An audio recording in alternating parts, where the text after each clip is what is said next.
Hey collectors, it's Bob over at Collectors Emporium, and we wanted to talk about the state of the comic book industry today and the direction things are heading in. Some people maybe think that there might be a bubble going on in the business, that we're seeing spikes on some books, including Absolute Batman. If you're familiar with Dork, that book is actually blown up. And then there's other books, Bleeding Hearts. It's really healthy what's going on in the comic book industry right now.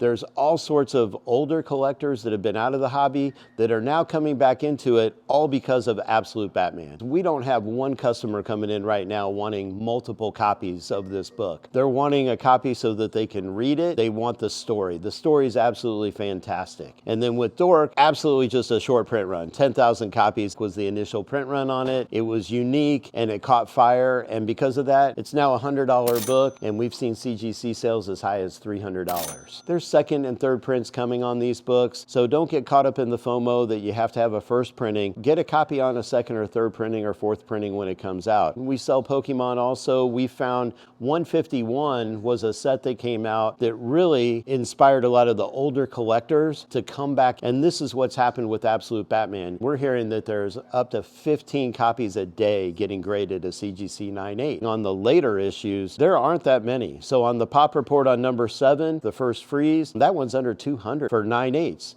That's an extremely low number compared to what you're looking at the number ones. If you go to number 10, it's hovering right at 100. It's really number 1 that's getting the spike, and there's so many people that want it. I just don't see that book coming down anytime soon. And then of course there's all these rumors about a possible animated TV show. You'd wish to be able to pay these prices for these books. So even the raw books, I mean, I think they're a fantastic deal right now. There just aren't that many of them out there, and because initially people were buying them to read them, we think there's a lot of 9.6s out there. Back in the 90s, if you remember, like when Spawn number 1 came out, or even X-Men, people were buying 10, 20. I'm sure there's still sealed cases available on those books. They were printing over 5 million copies. We're not seeing that today, so I don't think there's a bubble out there. I think it's just an influx of new people that used to collect that are now coming back to the hobby and picking up Absolute Batman. It's just really reflective of a healthy market. League of Comic Geeks, that's where we do all our subscriptions. If you order before the final order cutoff date, it's referred to as the FOC.